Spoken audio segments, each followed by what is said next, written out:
Hey everybody, welcome back to Inside the Force. Dave Cottingham here with you on our weekly show, Inside the Force here, where we talk about all the news and unique topics that are going on out there in the galaxy far, far away. Was going to record last week. It's been actually a couple weeks, but I had a lot going on here at the house and doing some stuff. So got a lot of stuff to go over. Got a lot of news to talk about. Not so much significant stuff going on, but little things that I do want to jump on here on this episode. But first and foremost, I want to thank everybody for coming back and everybody for joining me. If you joined me for the first time, and of course, thank to my patrons that each and every month that support the show. I know a couple of you are getting some merch that are on that master level. Your names are at the end of these videos, so really, really appreciate you guys. But all the patrons really do appreciate it. So if you're interested in joining and supporting the show, patreon.com/InsideTheForge. You can go and check out all the tiers there. I'm actually reviewing the tiers a little bit. Might actually make a couple changes, so be on the lookout for that. I don't know. I am working hard on a little bit of a merch store that everybody can maybe get their hands on some t-shirts.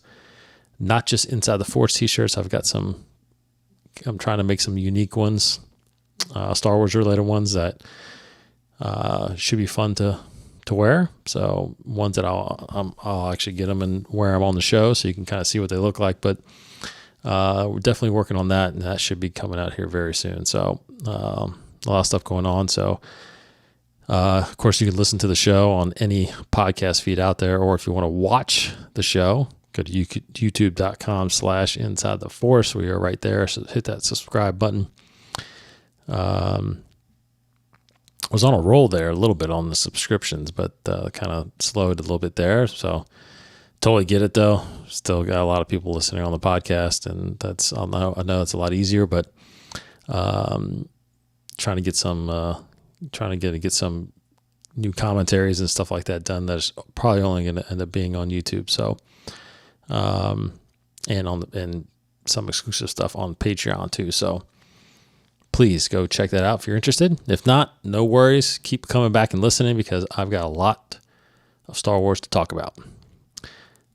First and foremost, I want to hit on one of my favorite writers, mainly comic writers, but he did write the novel Light of the Jedi recently from the High Republic.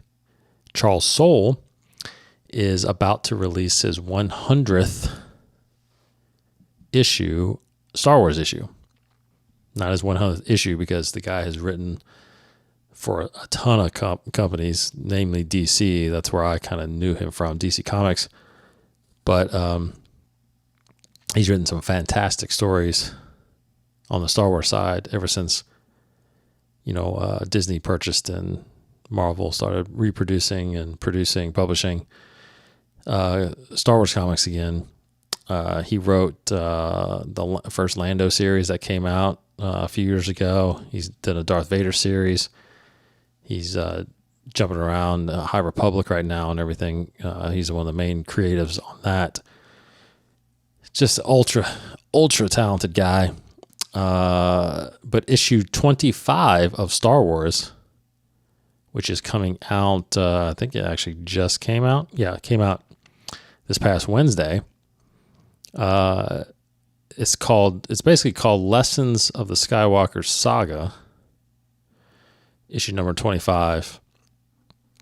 And it's got 4 stories within it. So I guess I'm not up to speed on the comic series right now, Star Wars right now, this volume, which technically this takes place between Empire Strikes Back and Return of the Jedi. But this book kind of diverts from that a little bit, I'm assuming, and we're getting 4 different stories from different timelines, which is not timelines, but different eras. So for one, you get an Obi-Wan and Anakin story set before the Clone Wars. Then you get a Darth Vader story shortly after the tragic events of Revenge of the Sith.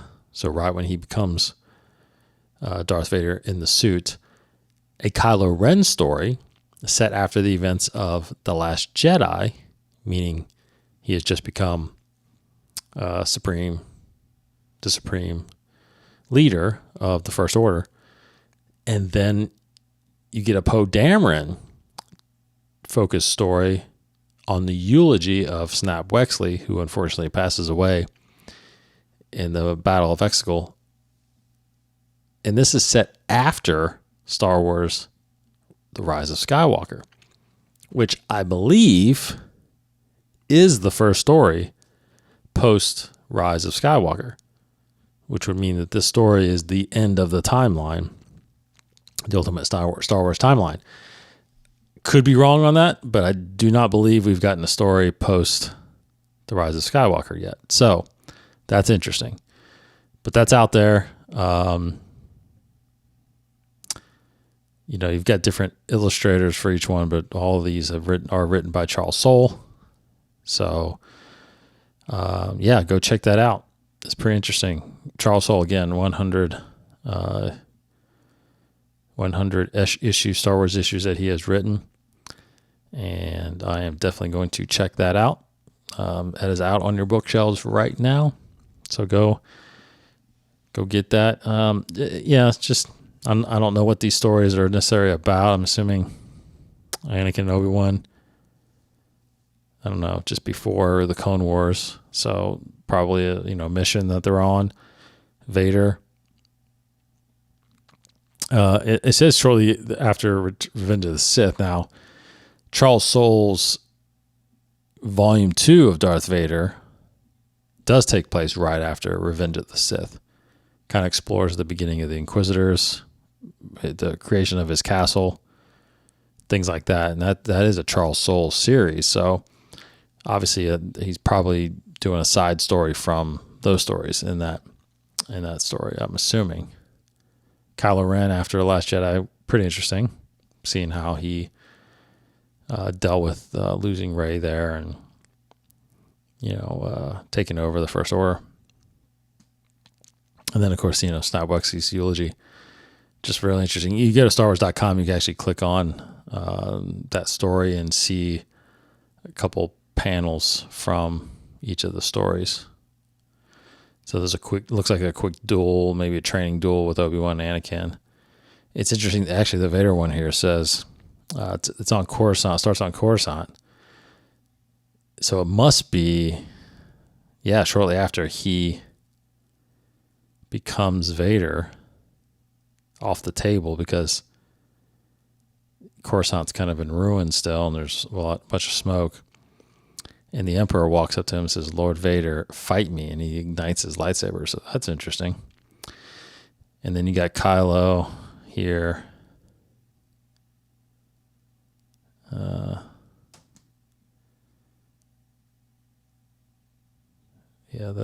He's on a Star Destroyer approaching Crate, so that must be literally right after he fights, ghost or force projected Luke. And then there's a shot of the Poe Dameron panel, which he's standing around a fire talking to some of the pilots that survived. Anyway, very good. I'm pretty interested in reading that, so I'll read that. Probably do a quick review on that for Patreon.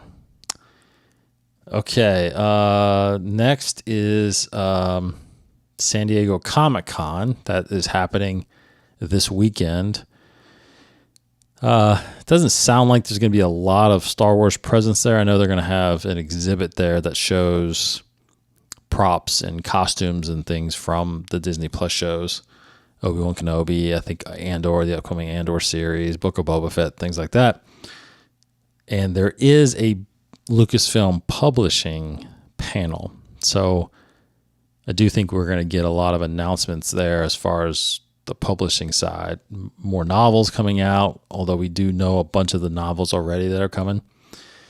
I think there's going to be some new comics that are getting introduced, and possibly we could start getting some word on when the Dark Horse series of comics are going to start, because I believe those were supposed to start in the spring, but they've been delayed somehow for some reason, or maybe this is the time to do that. I feel like they're probably going to announce a bunch of Dark Horse stuff, which I think the things we've heard are that the High Republic is going to be a big focus on the Dark Horse side. So we could be getting a lot of that. A lot of the High Republic authors are going to be there. I think Claudia Gray is going to be there. Charles Soule obviously be there. I can't remember if anybody else from that first phase is going to be there. But there's phase 2 authors that are going to be there and other writers. So, so I think there's going to be a lot of announcement there for the comics and the High Republic. So,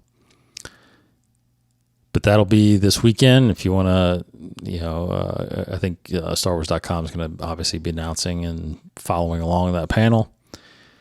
Anything else that pops out, I doubt it'll be anything else. It sounds like they're going to be saving a lot of Disney Plus and the possibly some film announcements at D23, which happens in August. So that's just next month. So there will be a lot of announcements, I believe, from Star Wars live action and things like that then. So that's really all the San Diego Comic-Con is going to be offering this weekend. So look for that, though. That should be, the publishing side should be interesting.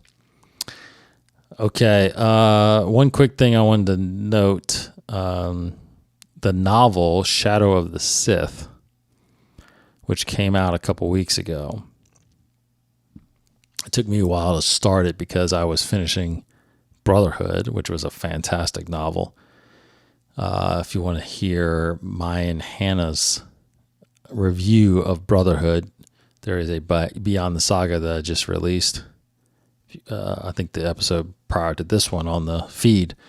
If you want to listen to that or watch that, because we did a good deep dive into, not a deep dive, I shouldn't say that because we don't really deep dive. We do pretty much overall reviews without trying to spoil anything.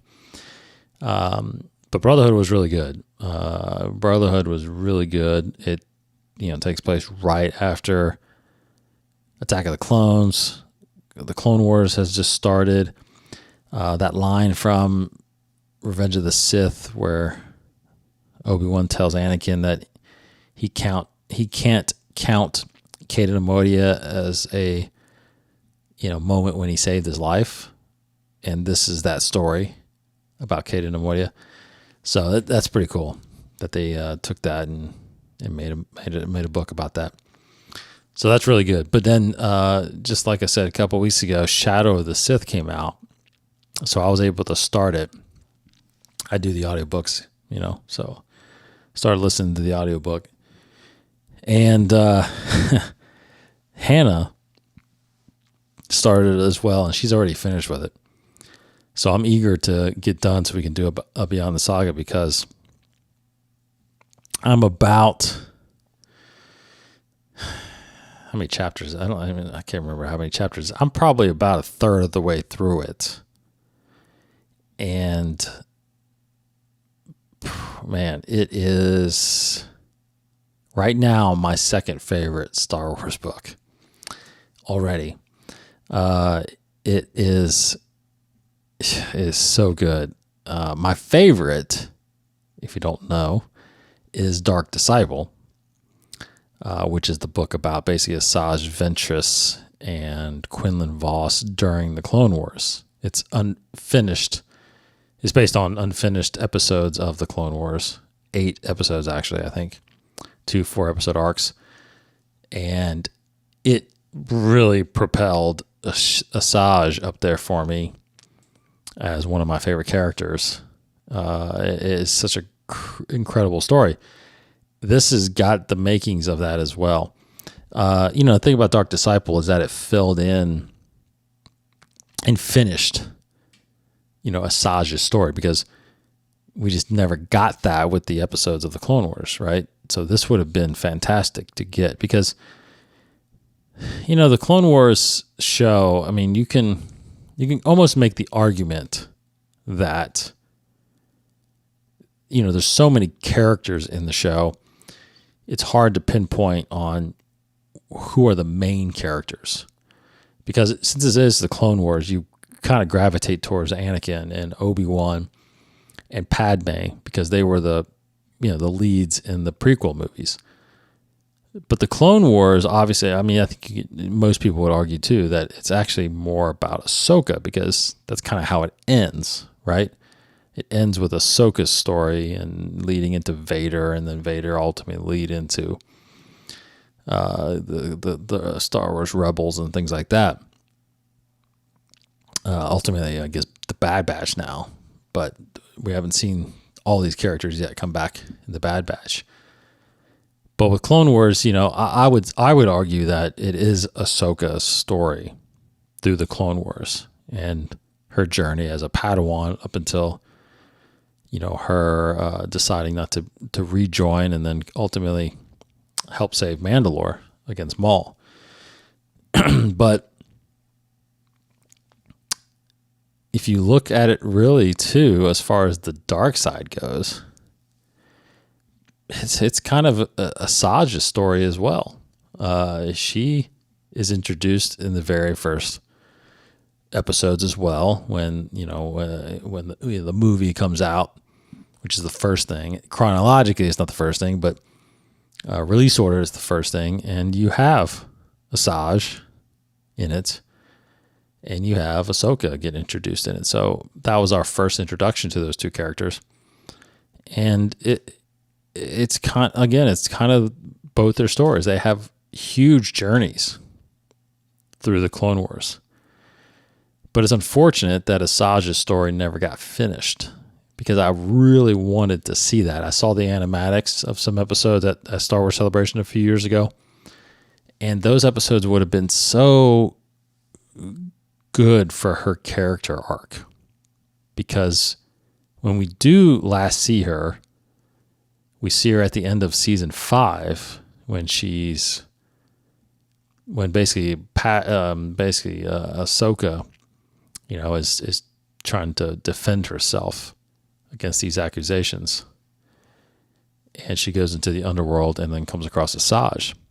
At this point, Asajj has become basically a bounty hunter because we see her work with Boba Fett and Arsing and Bosk and things like that. So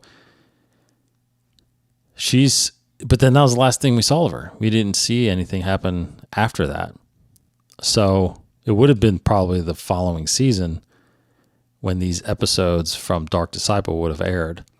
And we would have got a much deeper understanding of her character and the entire arc of her growth would have been, and the things that happened between her and Quinlan and Dooku and Obi. I mean, it's just such a good story. Such a good story. So with that said, this book, Shadow of the Sith, that's out there, is feeling just like that as far as adding so much to these characters. Now, for those of you that don't know or haven't heard me talk about it on here, Shadow of the Sith is basically the story that Lando mentions in The Rise of Skywalker. So this book takes place 13 years before episode 7. So at this point, basically Kylo or Ben Solo is around 16 years old. He's a teenager, mid-teenager. And he's at the temple. He's getting trained by Luke. But this story is about Ochia Bestoon, which we see and hear of him in The Rise of Skywalker. And this is basically Lando and Luke searching for Exegol. But then there's also this side thing with Rey and her parents, which we know from The Rise of Skywalker is basically Palpatine's son. He's kind of he's deemed a failed clone, even though ends up being an actual person. And then you have Rey and it's just, it's funny because as I'm listening to it and I'm talking to Hannah, and she's doing her best not to give anything away, and I know you're going to hear her say it on Beyond the Saga, but she says this is episode 7. Like, this should have been episode 7. And it's hard to, I mean, right now, like I said, I'm only a third way through, but right now it's hard to argue against that because this sets up so much of what we end up seeing in the sequel trilogy. Now, I get it that this book does reveal a lot. Like, you obviously would know who Rey is right away, and you would know that Exegol's out there. I don't know. I haven't been there yet in this book to know whether or not there's any mention of Palpatine or cloning and stuff like that. But I mean, there's obviously mention of cloning with his son, but there's really no mention of from the hero side that Palpatine is around. But it does answer a lot of questions and issues I'm sure that people have with The Rise of Skywalker, or even the sequel trilogy. It's just curious if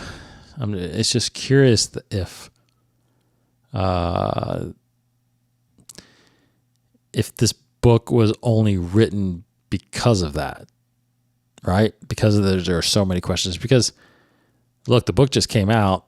It's 2022. That means it's been 2.5 years since The Rise of Skywalker. So it's hard to believe that this book was in production or being written during The Rise of Skywalker. Could be wrong, but as far as I've heard and talked to some of these authors, that these books get made pretty quickly. They get written and published and sold within a few months, maybe six to 8 months. So I would think in the last year, this book was maybe getting made. And that's, I think, being generous, because I get the sense that all the negative comments and all of the unanswered questions that arose from The Rise of Skywalker, this is Lucasfilm's way of answering them. I think ultimately that's what I think I'm going to get out of this book once I reach the end. And I'm going to be like, wow, all of my questions and all of everything that I was wondering about The Rise of Skywalker, it's now answered. So that's where I'm going with it so far. I can't wait to talk more about it with Hannah. I'm trying to get through it as fast as I can, but it is very good. So if you're interested in it, go pick it up. It came out, like I said, a couple weeks ago, at the end of June. And the audiobook is tremendous. So good stuff there. There's so much, again, so much to talk about. I mean, I'll just end it with this, which is not a spoiler too much because they release an excerpt with it in, but it does contain a Force ghost, basically a Force ghost Anakin Skywalker. So that's all I'm going to say. Go check it out. Okay, looking at release schedule here. Of course, live action. The next series is Andor, coming August 31st. You're going to get 2 episodes. We're going to get 2 episodes. First 1 and 2 of Andor. As far as novels go, Padawan, which is a junior novel about Obi-Wan as a Padawan, that comes out this month, July 26th, actually this coming Tuesday. So go check that out. The Princess and the Scoundrel, which I'm going to do my main topic on this show about. That is August 16th. The High Republic Path of Deceit kicks off Phase 2. That's October 4th. High Republic Convergence, November 15th. And then High Republic Path of Vengeance, which ends Phase 2, is May 2nd of 2023. Comics, this coming week, or actually this past week, I mentioned Star Wars 25. You got Darth Vader 25. Han and Chewie number 4. Next week, July 27th, you got Dr. Aphra 22. Obi-Wan Kenobi number 3. And then starting off in August 3rd, the Halcyon Legacy number 5, so that ends that run. August 10th, you got Bounty Hunters 26. August 10th, you also have Han Solo and Chewbacca number 5, which finishes that off. And then on the 17th, Star Wars 26, Mandalorian number 2. And then at the end of August, the 24th, you've got Vader 26 and Aphra 23. So, and again, like I said earlier, awaiting that Dark Horse announcement and schedule for that. So I'll let you all know that when I hear about that. Looking forward to whatever comics come out on there. I have a feeling it's going to be basically what IDW was producing and publishing, but I'm not sure. I wasn't really into those side of the comics, but if it's High Republic stuff, I'll probably get into it. Okay, getting into my topic here. Sorry, I took a little drink. I wanted to just briefly comment and put my thoughts out on this excerpt that was released for The Princess and the Scoundrel, which is a book, like I said, coming out August 16th, and it's written by Beth Revis, who, if anybody doesn't know, wrote the book Rebel Rising about Jyn Erso. I listened to that. That was really good. I really liked that. You learn so much about Jyn in the time between, when her mother was killed up until Rogue One. You've got this novel that kind of fills in the gaps, and you learn more about her time with Saul, and you learn more about Saul's partisans and why they're not meshing with what's going on with the other rebels. So Beth Revis, yeah. So I'm looking forward to this book. Now there's an excerpt that was released last week, and it's literally, this book seems like it takes place literally right at the end of Return of the Jedi. So this is basically the courtship of Princess Leia, and I think that was actually an EU book. Never read it, but I believe that name. I remember that name. This is basically the wedding, right? The wedding of Han and Leia. On the cover, you can actually see the Halcyon, which is the Galactic Star Cruiser. So the story does take place a little bit on the Halcyon. But in this excerpt, you've got Leia. It's interesting. Leia's, the party's kind of died down. The Ewok party has died down, and Leia's just kind of wandering off and thinking about all that's going to happen, all that has happened. And then Luke comes up behind her and starts talking to her. And it's funny because he smells of smoke. Now, smoke was everywhere, right? But Leia distinctly realizes that he smells differently, and she knows that he went to basically burn and honor, in a sense, Darth Vader. They have this interesting conversation about Vader. She didn't want to know what he said. Luke was wanting to tell her, just like Vader, just like Anakin told him to, tell your sister you were right about having gooding me. But she didn't want anything to do with it. Another thing that this excerpt kind of lays out is the one line that I was always struggled with somewhat, which is the line that the conversation that they have during Return of the Jedi, which is about her birth mother, right? Luke talks about, asks her about her real mother. And this is the excerpt. I'm going to read this part of the excerpt. He says, when she says, "My father was good," Leia thought, but in her mind, she pictured Bail Organa, not Darth Vader. Thinking of Bail made her think of Bria, her mother, of her home, of everything she had lost. When she had spoken to Luke earlier that night, which is during Return of the Jedi, Leia had told him that she remembered the mother they shared, their birth mother. It had been vague, images, feelings, really nothing more. But she did have a memory of love, of closeness, of things she could not describe. It was impossible to put her feelings into words, but there was no denying their truth. It felt like a connection, a bond made of light. Yet Luke, who was a Jedi Knight, strong in the Force, had no memory of the woman who had birthed them. Did he have memories of their father? Was that why he was so capable of forgiving the monster that was Darth Vader? They had been separated at birth, not just from each other, but from their biological parents. Maybe Leia had a connection with their mother, and Luke had a connection with their father. I thought that was really pretty cool. And this was actually, I'll read this real quick. It goes on, it says, Leia bit back a bitter laugh.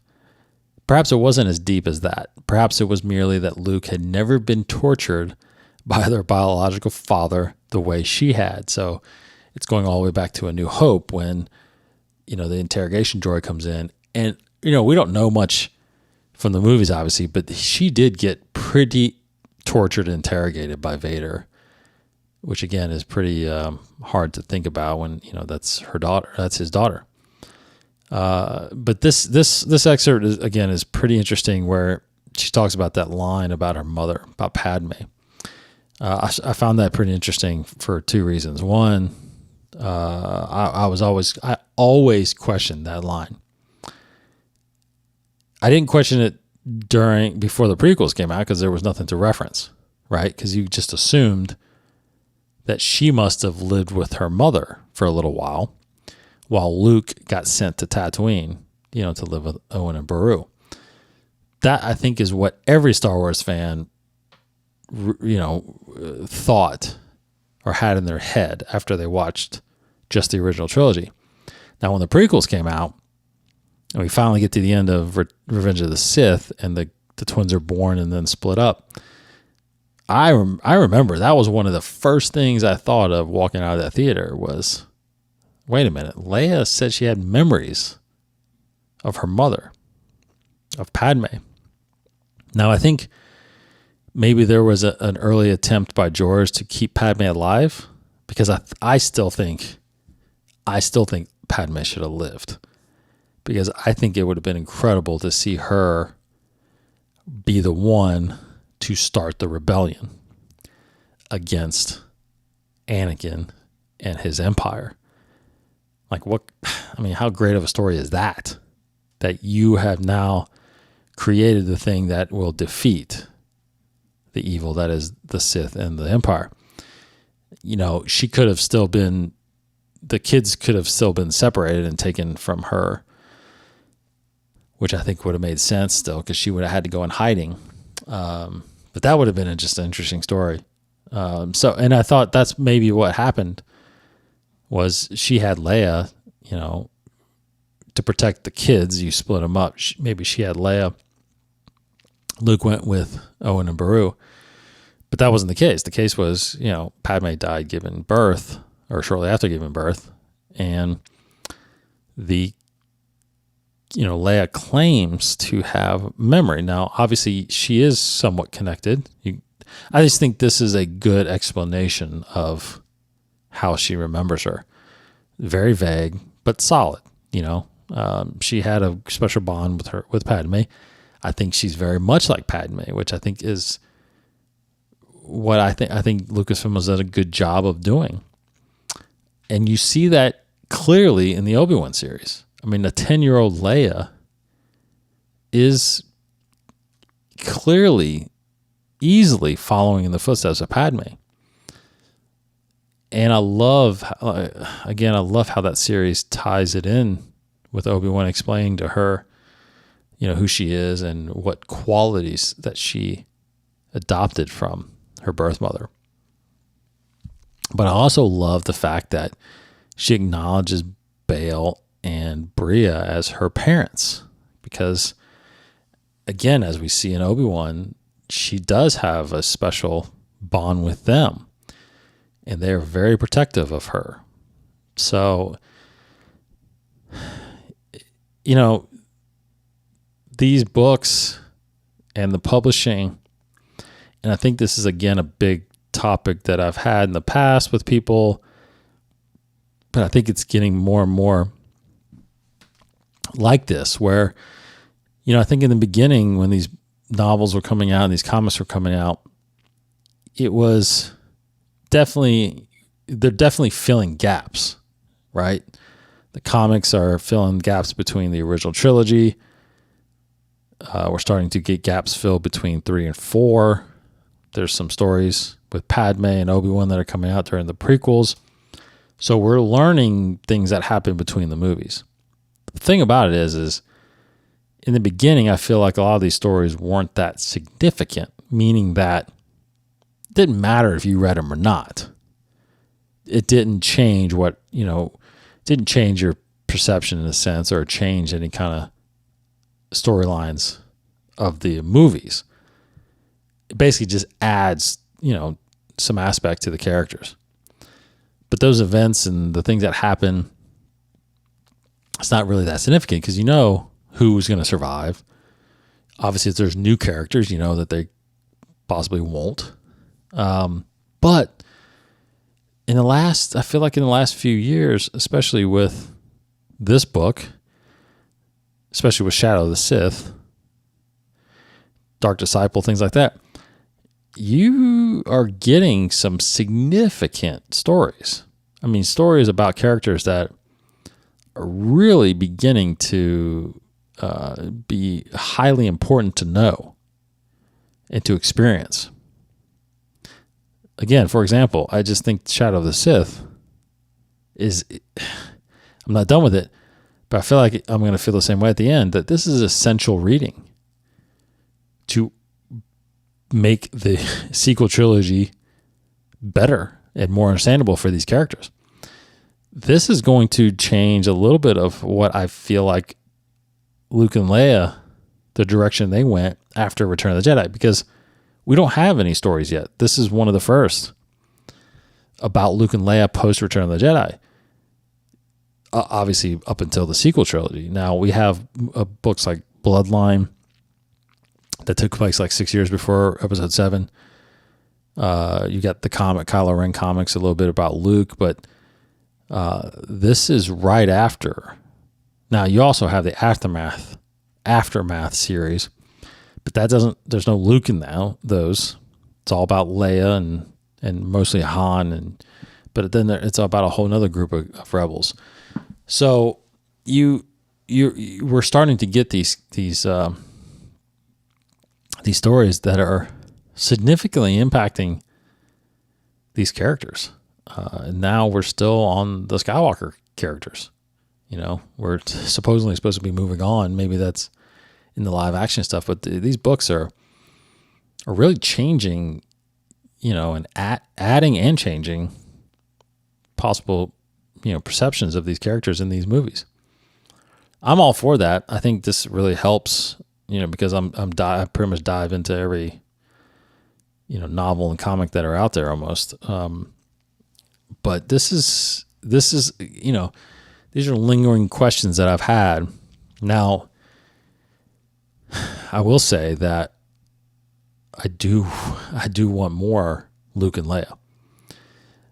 It's so unfortunate that we couldn't get more Hamill and Carrie Fisher together. If we were going to do any kind of series post Return of the Jedi, it would have to be, kind of what they're doing on Mandalorian, which is a lot of deep faking, but you can't have Carrie. But I think I'd be for it, we got that glimpse of Luke training Leia in The Rise of Skywalker, that flashback. I kind of want that whole story. And that's what I've kind of concluded after reading this excerpt is if you're going to fill in gaps, if you're going to tell stories between these movies, let's do one about Luke and Leia, because there's a year after Return of the Jedi up until the Battle of Jakku, which happens in the Aftermath novels. So during that year, so we technically have that gap. We know that we know that Han and Leia give birth to Ben Solo, roughly a year after, towards the Battle of Jakku, roughly a year after Return of the Jedi. And we know that story of what happens to Ben in a sense. And he's got a comic that's out there, The Rise of Kylo Ren, so you kind of know that. But during that time I think it's actually shortly after that. So Leia must have started training while Ben was a baby, because we don't really know exactly when that training was. I don't think. Might have to go back and rewatch and to see if they name, like, you know, how much time or how old Ben was or something like that. But I don't think we know exactly when that training scene we saw happen.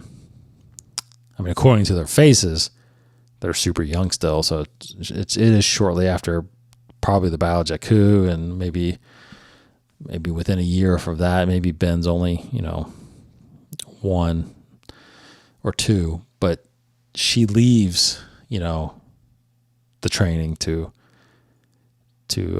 spend more time with Ben. But that whole storyline of how much training did she actually have? How far did she get? Did she ever become, I don't think she became a knight, obviously. Maybe she just was a Padawan. I don't know. It'd be really cool because, again, if Luke was deemed too old to train, surely Leia was, because this was, 5 years after A New Hope. So, Leia's 24 at this point, 25 maybe when she's training. So, is age a thing for Jedi? I don't know if it really is, because Luke basically worked, I guess. I mean, in the end, you can make that argument. But I want to know Leia and Luke's story there about her training, because she does end up training Rey in The Rise of Skywalker. So she had to know a lot. And I would just love that dynamic, especially seeing them going on missions together. What if they went out and did, that would just be incredible. And that does pain me a little bit when I think about it, that I would, just take a second to reimagine with me if you were going to a theater to see episode 7 to see episode 7 released for the first time. And when we start that timeline, even it can still be 30 years after Return of the Jedi. But in this movie, Luke is a Grand Master of the Jedi Order. He's got a whole generation of Jedi. And Leia is the Supreme Chancellor running the government. So you got Luke running the Jedi, Leia running the Senate. I'm telling you, part of me is like, that's what I want. I wish we would have gotten that story. I wish we would have. I mean, they're the ones that saved the galaxy. We should have had them be the leaders of the galaxy. That's just kind of my thoughts on that, about that. That's where my head kind of went when I read this excerpt, and got me just thinking about their, feelings about Vader and about the Empire, and how close did they actually get together? They were brother and sister. They felt that connection. I wonder how close they were really, were they for these few years before what happened to them in the later parts of the books and movies that we see in the sequel trilogy, because we know obviously how it ended for both of them. By the time we get to, Force Awakens, Leia doesn't even know where Luke is. So, and all this stuff that's happened between Ben and turning into Kylo Ren, it's tragic. So I think it is, and I think they're doing it. I think Lucasfilm is doing it. they're giving us that story of the twins and what it was like for them after Return of the Jedi. And I think that's what we're getting. I think it's going to be maybe another novel, maybe it's going to be some comics, but I do think eventually we will get that Skywalker story with the twins. But like I said, it would have been nice to see them leading the galaxy in Episode 7, because you still could have what happens, basically in a sense. Leia could still, in Episode 7, go off and form the Resistance because the First Order was is realized to be a bigger threat. Luke could have, Kylo could have came and destroyed his temple, killed most of his Jedi. I mean, you just could have had a great start to Episode 7, even though Episode 7 is actually really good, I feel like. But I think I would have liked them in those roles instead of what we got. But I'm up for debate on that. That'd be cool. Interesting thoughts or interesting feedback if y'all got any about what you think about that. But that's what I was thinking. Okay, that will do it for this episode. Thanks for joining me. Thanks for hanging with me during this time. Really, again, appreciate all that you guys do and all the support, especially my patrons. Like I said, go to patreon.com/Inside the Force if you want to support the show. Check out the tiers. And of course, because we've got other shows on there, like Council Sessions and Beyond the Saga and Masters of the Order. And go check out, if you can, my Masters of the Order with my newest one, which was Danny Keller, who is a director on the Clone Wars. Such a good episode, or such a good interview. I had to split it into 2 parts because it was so long. We got to talking about everything. So part 2 is coming out next week, probably. Part 1 is out there. So go check out that. We're also talking dark knowledge on the dark side of the Force for shows like that. So go get more of those. Just wanted to read a couple comments from my good master patron, Thrawn Addict. He mentions on the Brotherhood, said, love this book overall. I feel like more characters. I feel more characters in the Clone Wars era overall. I do agree with the Brotherhood title. It was strange to call it that because Obi-Wan and Anakin spent most of the books separate from each other, but I love their stories. Rook was my new favorite character. She was badass and gave me a new perspective on Nabonians overall. Very true. I loved it. Was connected to Queen's Hope, and you got a bit of Padme, Palpatine, Dooku, etc. Lastly, maybe a not popular opinion, but I do love the start of the politics between Republic and Separatists, and especially when it comes to neutral systems. Great job, Dave and Hannah, and look forward to your Shadow of the Sith review. Thanks. Yes, I can't wait to do that review. And yes, I'm a fan of the politics too. I think the whole Senate and the Separatists and all that stuff. I think that was I like that part of especially the prequels. And the Clone Wars obviously hit on that too. Them exploring other systems and neutral systems, and one trying to convince the other. I'm all for that. That's why I'm looking forward to Andor, because I think we're going to get a lot of the politics side of that from Mon Mothma. So I'm all for that kind of stuff. I'm with you on that. With you. Let's see. A couple weeks ago. Let's see. Actually, not a couple weeks ago. Just on my last episode. Let's see.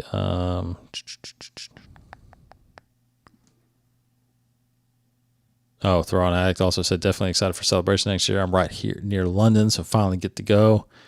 Yes, go. Celebration is incredible. I'm sure it's just as incredible there as it is here in the States. Jojo Jar Jar says, I would not be surprised if Vader if Disney does a Vader series, so Hayden could play Anakin even more. Totally agree with that. Amanda mentions, I think a lot of issues with Reva would have been resolved if they gave us more scenes of where she went after the temple raid, how she ended up with the Inquisitors, and what they went through becoming Inquisitors. I haven't read those Darth Vader comics, but it sounds brutal from what I've heard about them. Yes, totally agree with you on that. I think I mentioned on the show that more Reva backstory would have been better for her. And the Inquisitors, the Inquisitors, it's in the Vader comics about kind of how it started and all that stuff, but we haven't gotten that much of the Inquisitors, I feel like. So, and it would have been good because this is our first live action debut. I think it would have been good for them to do more of a deep dive of how they got started and why Vader wanted them around and stuff like that. So I think that would have been better. So, all right. So keep leaving comments. I'm trying to answer them also on YouTube as well. But you can see at the bottom here everything from our Patreon to if you want to send an email over with any questions or comments. I'm getting a couple of those here and there, and then of course where we're at on social and on the podcast feed. So check us out, and thank you so much. I actually say we because I think Hannah might be joining me next week on this show.